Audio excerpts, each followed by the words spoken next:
Good evening. I now call to order the first meeting of Jacksonville Youth Council. Will you please stand for the Pledge of Allegiance led by Ryan Warren and the invocation, and stay standing for the invocation led by Morgan McRae.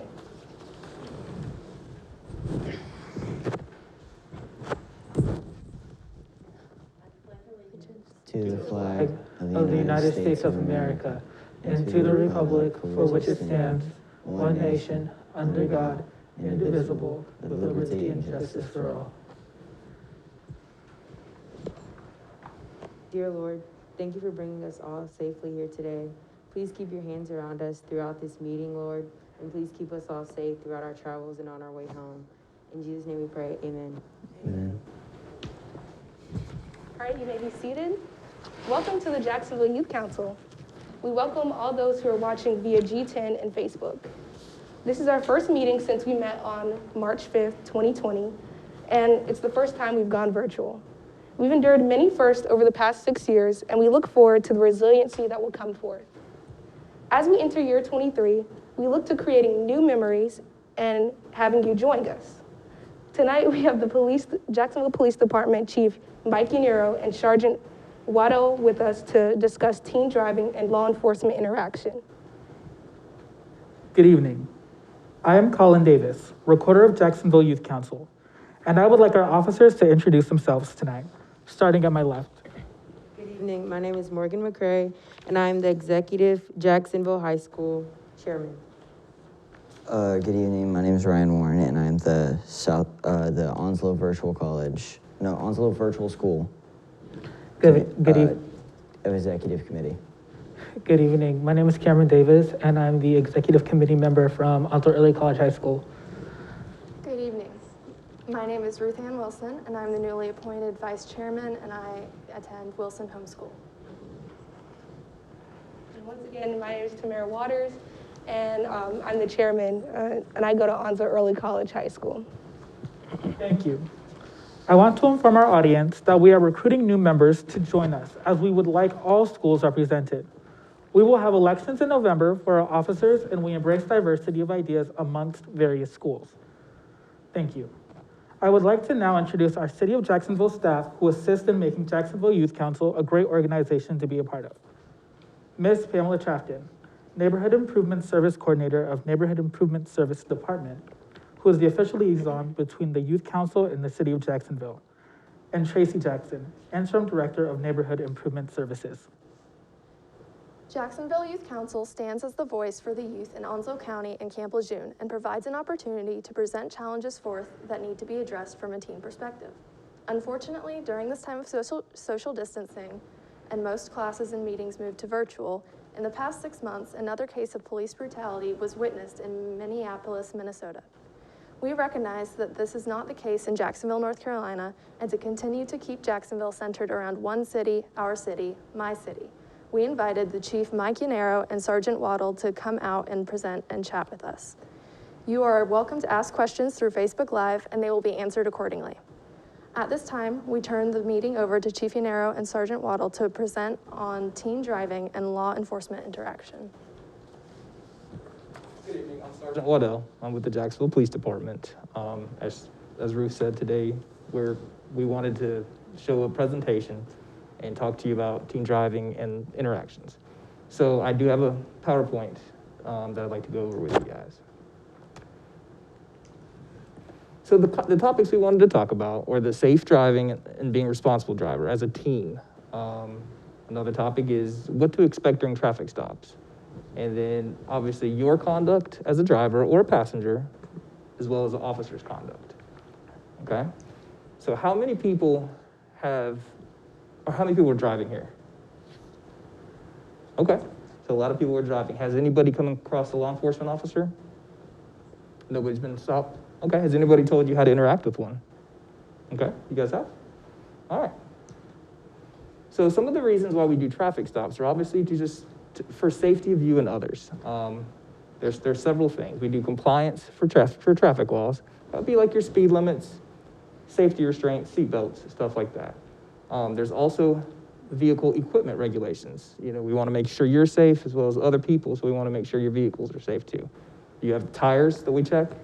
If we see it being low, we might stop you. Headlights, taillights, that's all stuff that helps you be safe as well as others.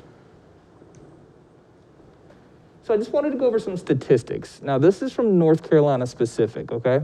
Not nationally. This is kind of just based on teens alone. So teens are 4 times more likely to be in a wreck than drivers over 30. That could be inexperience, that kind of stuff. Approximately 80% of crashes and 65% of near crashes involve driver distraction. What would that be? That could be music, that could be talking on the phone, that could be texting. The next thing is 13% of teens admit to texting while driving. That's the only ones that admit to it.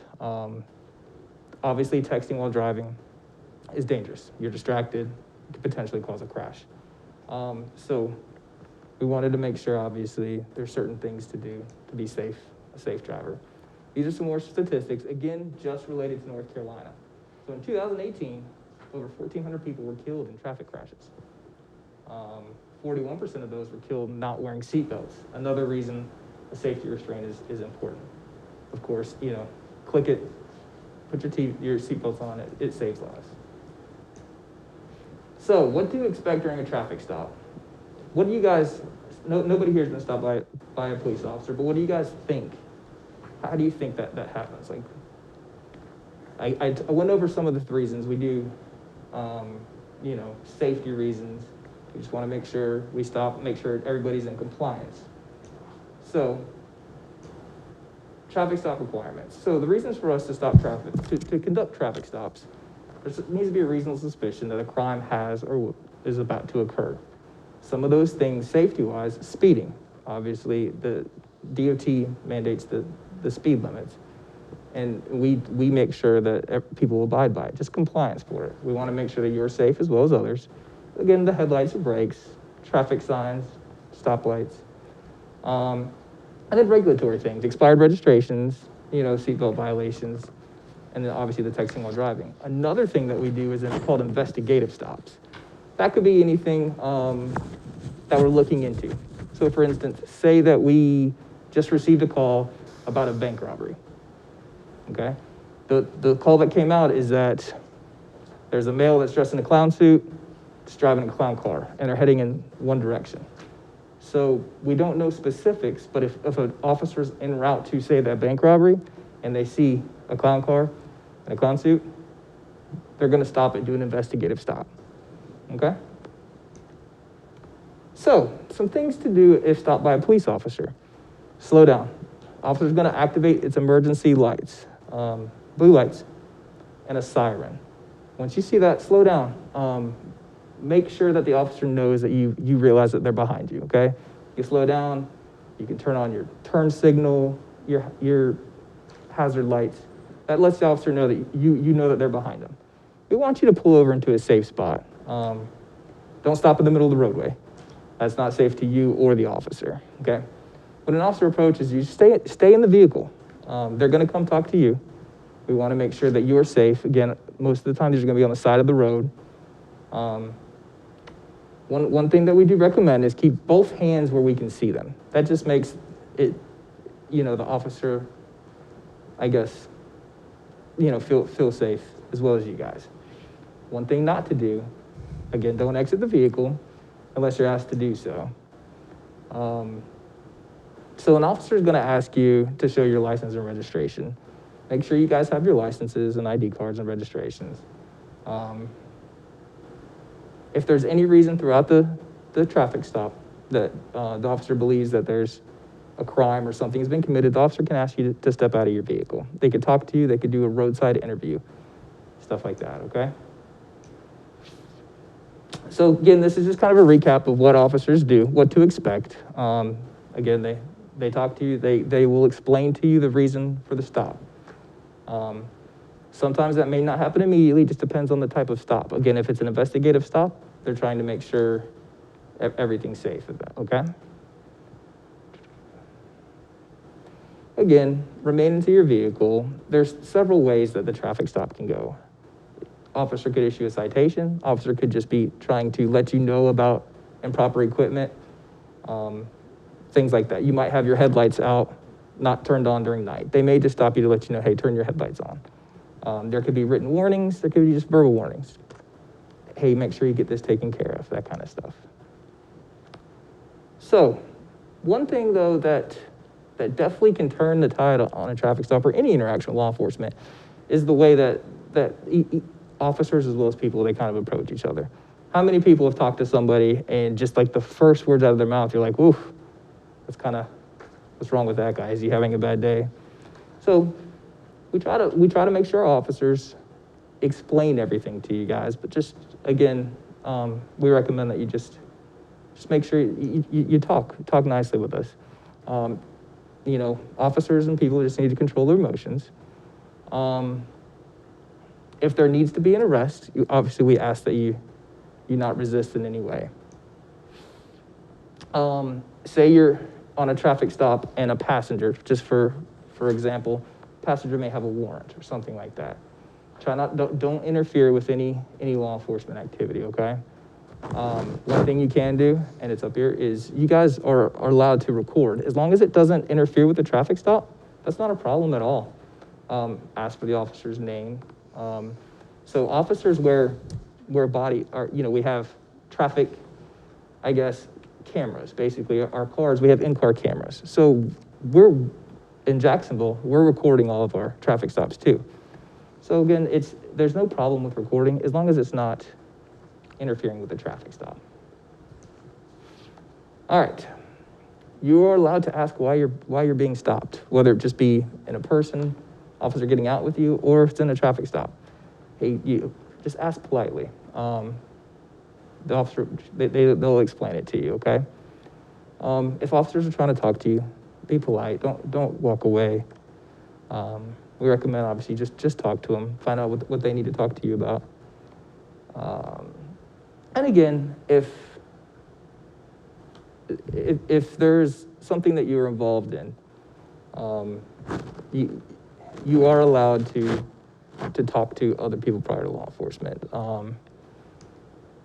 So if there's any complaints with any of our interactions at all, we have the city of Jacksonville, we take that very seriously. By all means, please let the interaction finish. Once it's completed, you can come to the Jacksonville Police Department, which is located at 200 Marine Boulevard, or you can call the Jacksonville Police Department. A supervisor will talk to you. Anybody can talk to you about a complaint, and we'll document that, and we'll work through that with you guys. So again, this is just my contact information. I'm Sergeant Waddell. I'm with the Jacksonville Police Department. I'm specifically with the Community Services Division. This is my contact information. Again, my office is at the police department. And if there's ever any questions or anything that you guys need, my number's up there, okay? Any questions for me, that stuff? Okay. Well, let's talk just a little bit about that just before we get started with a few other things we'll talk about. First, let's talk about, there are three things when you get stopped, three things to remember. First is to comply with what the officer says. The second that we pledge that we'll do for you is we'll explain why we stopped you. We'll explain the reason for the stop. And the third is if you feel like the officer was rude, if you feel like there's a problem with the traffic stop, then you can complain. But that complaint comes after the traffic stop is done. So what we're asking is three things, and that's what this card is about, is to comply, and we're going to explain, and then if there's a problem, then we're also going to, you can come in and file a complaint. You can do it online, you can do it anonymously, you can do it on the telephone, you can come into the police department, a supervisor will meet you there, and they will take the complaint. All complaints are investigated, whether it's anonymous or whether it's a partial complaint, we investigate those to the best of our ability. So if you get stopped, again, just comply with what the officer says, and then later on, then you can complain, because like Sergeant said, it's all on video. So we'll review the videos most of the time and be able to look at the video. In fact, the video has three different cameras. It has a camera in the front that's very concentrated, so that it gets us right in the front between the police car and the car that we stopped. Then it has a wide angle one. And so the wide angle one is if you move over to the sidewalk or something like that. So it's not near as concentrated as that front camera, not near as clear, but it also picks up anything that's kind of from door to door, basically. And then there's one in the back, and it catches what's in the car, what's at the door. So we review those videos on a regular basis. So officers who are on patrol, who make traffic stops, one of the things that we do is we look at those. And then we look at making sure that the officer was courteous, making sure that the officer explained the traffic stop that was needed, and making sure that he did that for the right reasons. The second thing we'll talk about, is you can turn those slides now, is, we have talked a lot about use of force and how use of force is used in communities. When we talk about what happened in Minneapolis or other communities, we talk about what use of force is. And what we do, what law enforcement has done for the last 50 years, has taught police officers to look at use of force like this. Use of force is that you operate within the parameters of the law. So if you operate within the parameters of the law, you're okay. And so what has that resulted in? It's resulted in some decisions or some situations that were lawful, but were not exactly what we want, okay? And so we, back in 2014, actually the council in this room, made a decision that what we were going to do is work on reducing use of force complaints, reducing use of force, period. And so they took funding instead of buying body cameras, because when we looked at the cost of body cameras and how much that would cost, and body cameras and cameras are after the fact, right? Because we're going to look at the complaint. What we're going to do is we're going to focus on the front end. We're going to focus on preventing these things from happening. So one of the things we did is we changed the philosophy of the department. And it's no longer that you operate within these parameters. It's you operate with the concept of the sanctity of life. We're going to preserve life at all costs. And to do that, we're going to make sure that our citizens are safe, right? Our citizens get to go home at night. The officer gets to go home. And if possible, the perpetrator is going to go home. And that's a different philosophy with acting within the law. That's with the goal that what we want to do is we want to slow down the situation.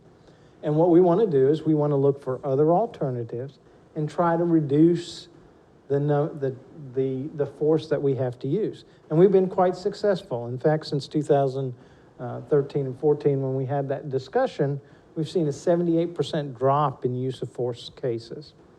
And that's been because we've changed the philosophy. We've changed the training that we do. We've changed a number of things that we do in order to reduce force. You can change that. The other thing that we are going to focus on is we're going to focus on different cultures. People come from different cultures. And when you come from a different culture, you look at things through a different lens. And so as police officers, we have to understand that. And so we've done some specific training in fair and impartial policing. Fair and impartial policing talks about how do we deal with people from other cultures, and how do we make sure that because some people are naturally afraid of the police. For example, in different countries, the police are very, very different, and they're an arm of the military. And they're very brutal in some cases, and so some people come to our country and they think that we're the same way, we operate the same way. And we don't. We operate totally different than a lot of other countries. So culturally, what we have to do is we have to understand that everyone has biases, and we have to set those biases aside in order to really police the way we want to police. And it really has to do with the dignity of every individual. It's the golden rule. You want to be treated the way, we want to treat you the way that you want to be treated, right? as you treat other people, the golden rule, so that is the crux of the fair and impartial policing.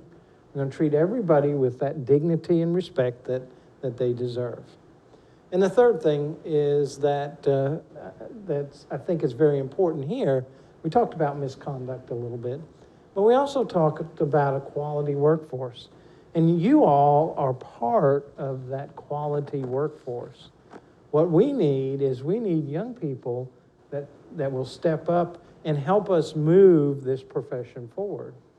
And because we're learning about use of force, we're learning about fair and impartial policing, and we need good folks that will come in and take the reins when old folks like me go out the door and retire and sit on the porch, right?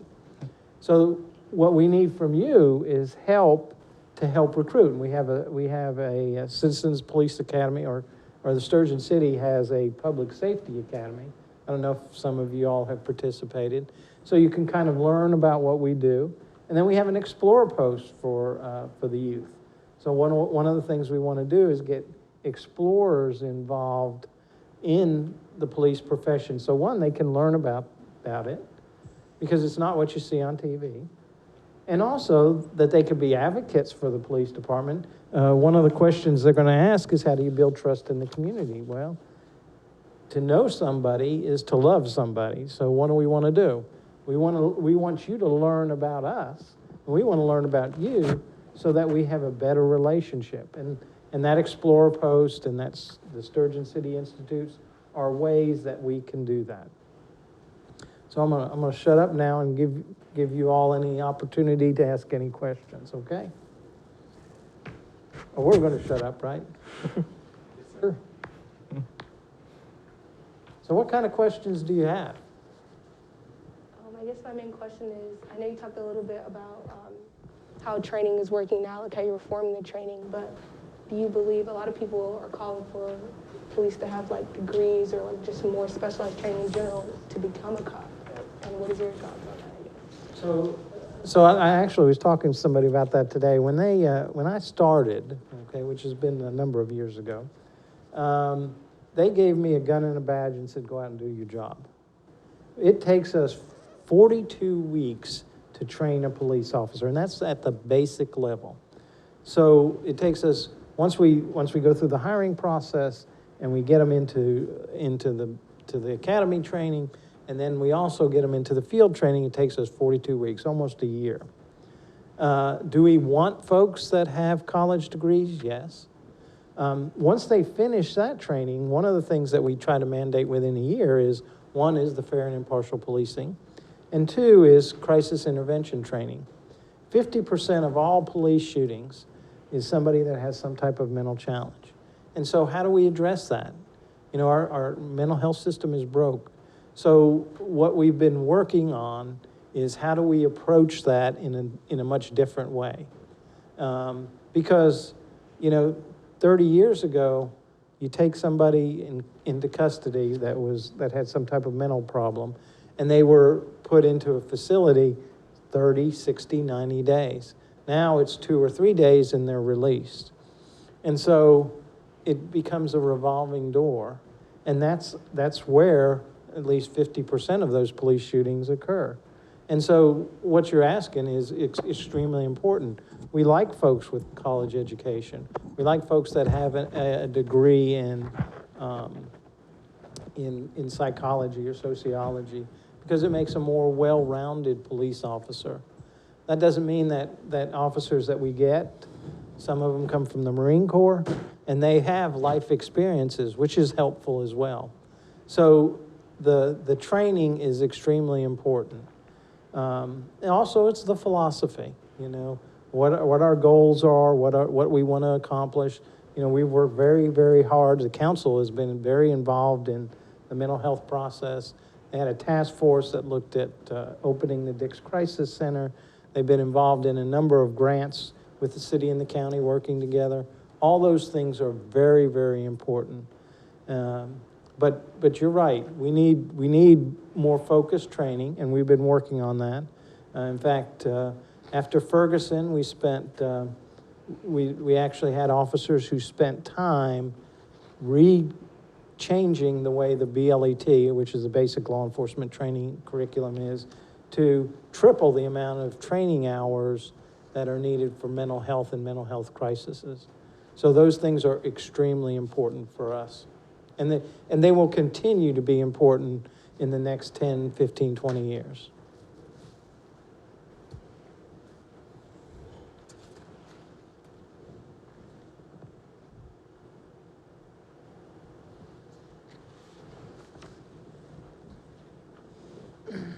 I just had a question for you too then, Sergeant. Yes.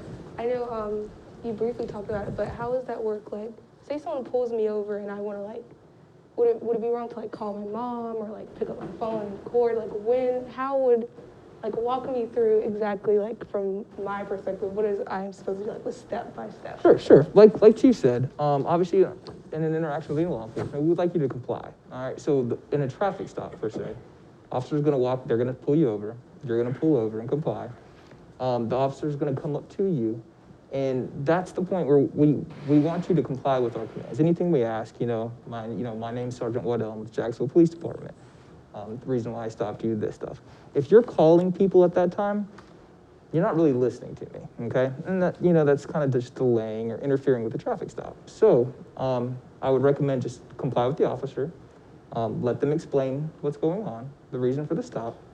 And then after it's completely done, the interaction's done, like Chief said, if there's any issues, by all means, you file your complaint. We do take those very seriously. Now, if you're already on the phone, just place that thing down. You can put it on speakerphone, but please pay attention to us so that way the whole interaction will go smoothly. There wouldn't be any issues, okay? I just have a question. So when you were talking about the funding and how the Jacksonville Police Department put the funding with the cameras in the car instead of getting like the body cameras, what is your stance on, instead of just like funding certain things with the police department, putting it into like other things in the community, like other, I don't know what the word is for it, but other ways to help prevent crime? Well, what you're talking about is defunding the police, or what has been described as defunding the police. And I think that's a short-sighted approach, okay? Because you're always going to need police. But do we need investments in other parts of the community? When we talk about crime is multifaceted. It has to do with sociological reasons. It has to do with physiological reasons. People drinking, using drugs. Those things happen. It has to do with sociological reasons. People join gangs and those kinds of things. And it has to do with situational reasons. So we need to remove some of those factors. When they say defund the police, that's not the answer. The answer is to look at how we can be more efficient and as government to try to address some of these problems. And it could be poverty. It could be the opioid issue. The opioid issue has hit our community very hard. It's hit some other communities very hard.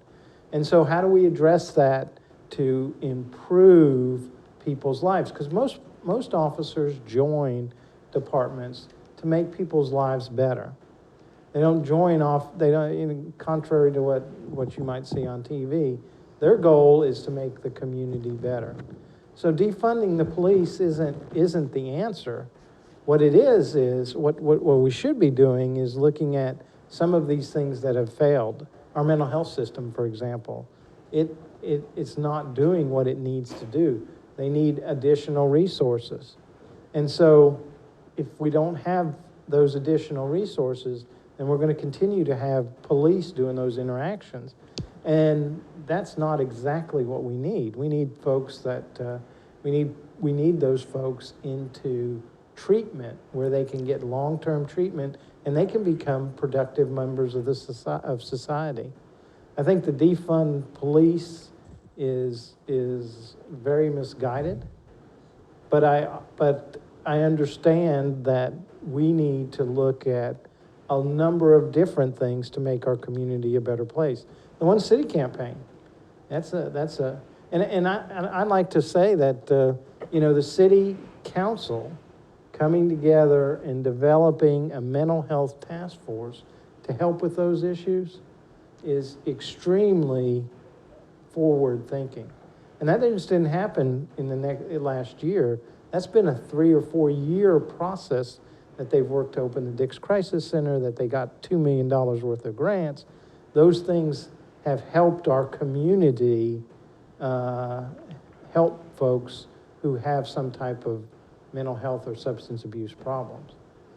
Those problems, you know, there's not a police chief, if you ask the police chiefs across the country that really wanted to get engaged with mental health, but we're 24/7, 365. If you call us, we'll come. And so by default, when the mental health system breaks down or some other system breaks down, then we're the ones that are going to come. Because we will come. If they call us, we will come. And we'll try to resolve the situation the best we can. And I think that's why those movements are so misguided. That, you know, because we're going to have to continue to come. Whatever the situation is to be resolved, if it can't be resolved, you know, our job is to maintain peace. Our job is to preserve life. Our job is to make sure that you can have can go out and walk around and not be bothered, not be attacked or anything like that. That's our job, is to make sure that you live in a safe community. And defunding the police is not going to help it. Talking about those issues, what can we do for mental health? What can we do for substance abuse? What can we do for domestic violence? How can we break the cycle of child abuse? All those things that are important and cause people's lives to be torn upside down are things that we should be talking about, not defunding one particular agency. And a follow-up question for that is, what are some things that you think could be implemented to prevent those scenarios? The scenarios when you're talking about shootings or any of them, mental health, crisis, all of them. What are some things that you think should be implemented more to prevent that? Well, I mean, we have a crisis counselor. We actually have a counselor on staff, and she goes and she helps us deal with some of those folks. The CIT training that we've done, those are extremely important because what we're trying to do is find alternatives. The city applied for a grant. They have a $2 million grant, so when folks come out of the Dix Crisis Center, they can be, we call them peer navigators, and those peer navigators help those folks when they come out, because Dix Crisis Center is only a 7-day facility, get them into either long-term treatment, get them into housing, get them into, get them food stamps if they need it, get them Medicare if they need it, get them Medicaid if they need it, all those things that a lot of us take for granted. You know, housing for one of them is, can be very, when somebody has used up all their resources, they've alienated all their families, all those things are very important in order to get them back on the right track so that they can become productive and they can live a good life. I mean, that's the ultimate thing. And so, looking at a problem, trying to analyze it, and trying to look for solutions are important when you talk about mental health, when you talk about domestic violence.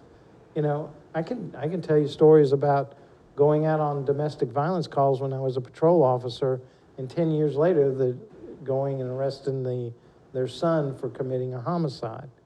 That cycle of violence needs to be broken. And if we're going to break it, then we have to invest in early childhood. We have to invest in domestic violence and how we help people with spouses who've been abused. I mean, all those things are very important. And, your police department has been involved in a number of things.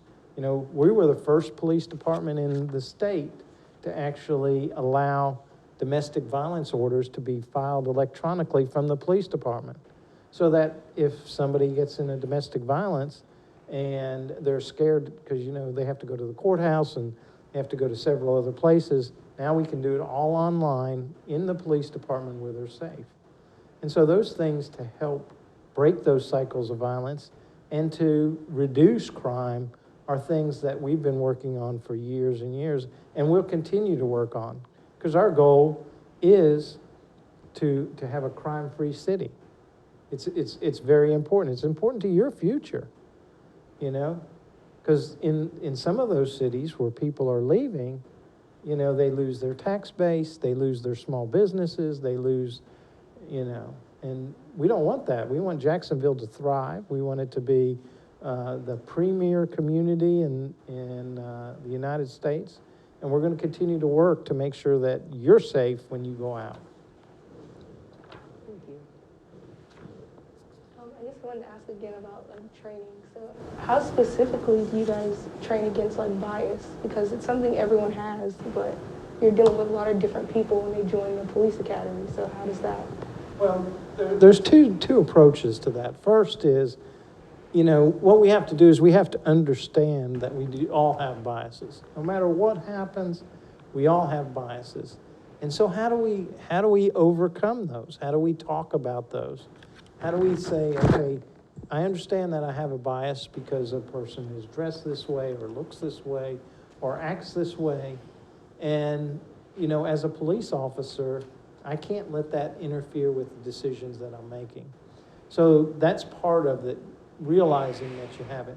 The other thing that's extremely important to us, and that you can help us with, is we want candidates for police officers from all walks of life, male, female, all races, because if we can make our police department reflective of the community, then we all learn from each other. We learn from folks that we work with about different cultures, and that is extremely important when they, we have officers who tell us about different cultures and ask and tell us, these are how you approach these folks because of certain cultural things. That is extremely important for us when we go out and we try to resolve whatever that situation might be. So you can help us with that. And the way that you help us with that is encouraging your peers to think about law enforcement as a career. Because it can be a rewarding career, and you can do a lot of good, and we want young folks to get involved in it. Because what we saw after Ferguson and what we've seen over the last 10 years is we've seen a decrease in the number of candidates that apply for police departments. And we need good quality candidates. Do you feel that police officers should be mentally evaluated before they start going to the police academy or start training? And we do that anyway. We have we do a series of a battery of tests. The state requires that. So they go through a battery of tests before they become a police officer. Before they can pin the badge on, they have to be, they go through a psychological test, they go through a psychological interview, and those things help us determine if they're going to be a good police officer. But when you talk about those things, two different types of folks look to become police officers. Ones that are looking for adventure and ones that are looking for service. The ones that are looking for adventure, we don't want, because they typically stay for a couple years. They're not concerned about people. All they're concerned about is an adventure. So we look for folks who have the concept that what we want to do is we want to serve their community, and that's the most important part. So when we look at those things, psychological is part of it, but the interview process, I told you, it took us 42 weeks. So we take our time to make sure that as best we can, we're getting somebody that's psychologically sound. And two, we're getting somebody who's interested in serving our community versus somebody who's interested in just looking for a job that might be an adventure.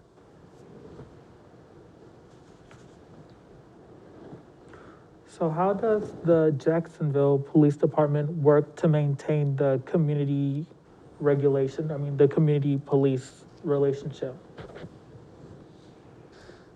Well, that's a very broad question. You know, we do a lot of different things. We do front porch roll call, where we go out and we sit on people's front porch, and we have roll call so we can interact with folks.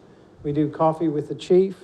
We go out into churches, and we go out on, a night, and we'll sit down and talk about things like we're talking about now, so that they get to know us, ask us questions, and we can ask them questions, because I'm going to ask y'all a couple questions here at the end. And so it's important that, that we maintain that. We have community officers. Officer Pedrick over there is a community officer. So he's assigned to a certain sector of the city, and what he does is he looks at stubborn problems there and tries to solve those problems. Something that a patrol officer can't do. A patrol officer, typically is working a shift.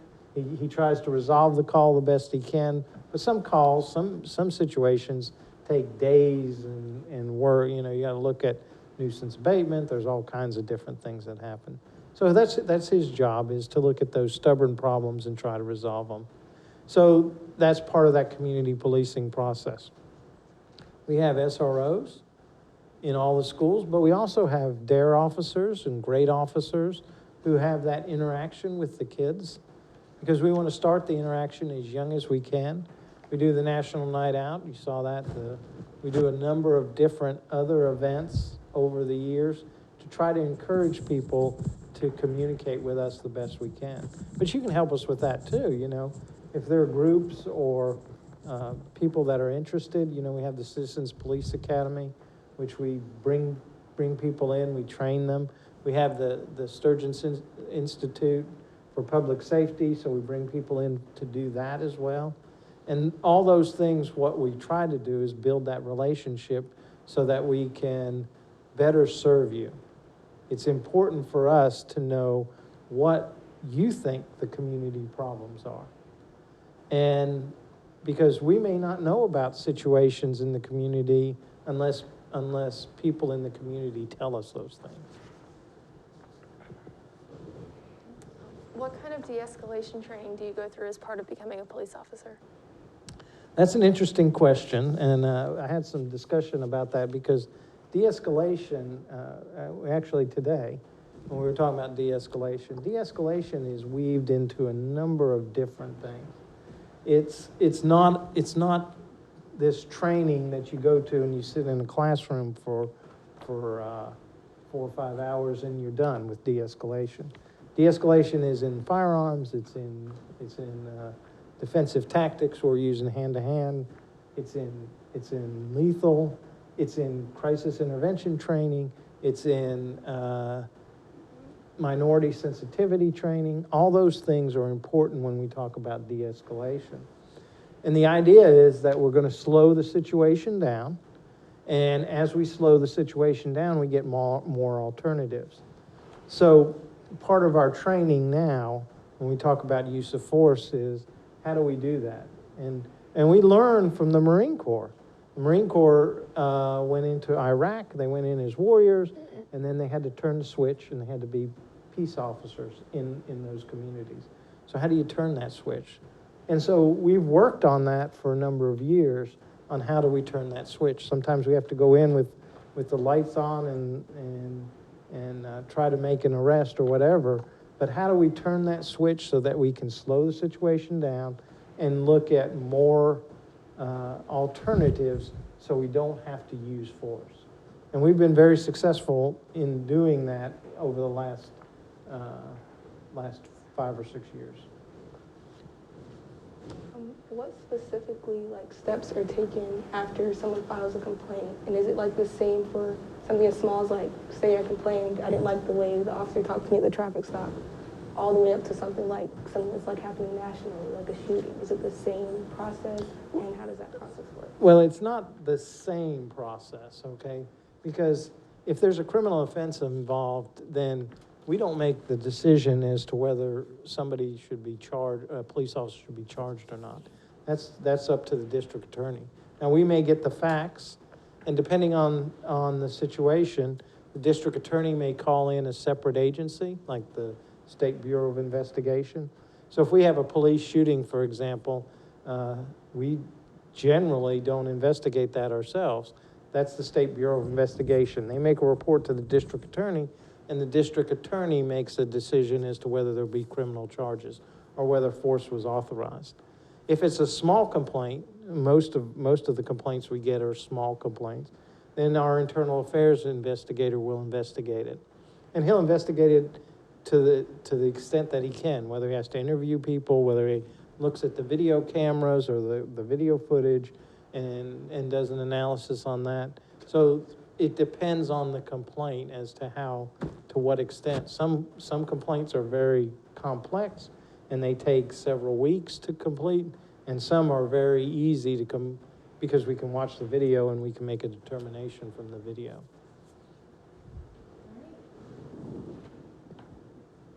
Well, Chief, I know you say you had a few questions that you want to ask. Was it one or two? It's one or two. One or two? Okay. So what would you do if you were me to recruit folks like yourselves to become police officers? What do you think we need to do to encourage young people to get into policing? I feel like a very good step that you guys are already doing is like the police institutes or the safety institutes in Sturgeon City. I think that's a really good job because it shows them not only the police side, it shows the fire department, it shows a whole bunch of different things in the safety realm. So I think that's a very good, some more things like that. I also think one big thing that needs to be capitalized when recruiting people to become police is to show them that there's more to being a police than arresting someone. Because that's a huge misconception that a lot of people just aren't properly educated about. Yeah, I agree. You see, all the shooting and the action and all that stuff on TV, but you guys do a good job of being out in the community and kind of showing the community side of it, and it's definitely relations with the community and being out there with people. And showing that there's genuine, heartfelt reward as well. So what do you think? Typically we have some difficulty, especially late high school, early and college students, in communicating with that segment of the population. So how would you go about communicating with your peers if you were me, if you were the police department? How would you go about that? We talked about the institutes, we talked about the SROs, obviously, but what other things can we do to interact with you all in a positive manner? You already said the SRO officers, but I really do think that the SRO officers do make a difference, because the SRO officer at my school, I know he makes a difference just because of the way he actually genuinely cares. He gets to know us on a name-to-name basis. He'll check on you, stuff like that. And I feel like, at least at my school, we're more likely to stop something from happening on campus and do it if they're gonna do something, not for it to happen on our campus at least, because we have respect for him and we just don't want that. I feel like that's how I see it, and most of my peers see it like that. So I feel like him being on campus and engaging with us has stopped a lot of stuff from happening at school. And I would say, as Morgan was saying, how her SRO knows them by name is a good step. Being able to have, I could just talk to a police officer and we could maintain a conversation like we're friends or something. That would be a huge thing to recruit people our age, because then they'll feel like they have a personal connection. Yeah, I even think it would be cool to maybe do something kind of like this at different schools and let the kids talk to you themselves. I'm pretty sure they have plenty of questions too.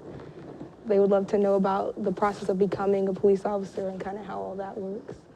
So you would advocate maybe getting SROs to do some type of round table in each of the schools? And also something more than just sitting down, because I feel like everyone isn't going to understand something in one setting. So I feel like some students might need to like see it. So like if their SRO officer is like doing something with them, like our SRO officer, he introduces us at our games. He'll do different things with us, play in the student staff basketball game. So I feel like seeing stuff like that, like actually shows that like police officers are people too. So it's more than just like telling them that you understand how they feel. I feel like they just want to be able to see that they can trust you and stuff like that. Well, thank you very much. Awesome. Well, round of applause, everyone. So, I forget the mic elevates all. So tonight is our first night of JYC coming into the 2020-21 school year.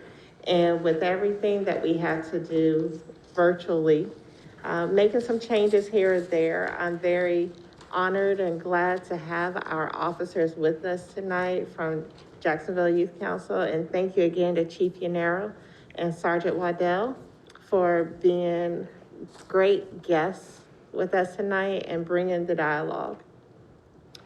Tonight we also have, if you did not know, y'all have heard of the census, correct?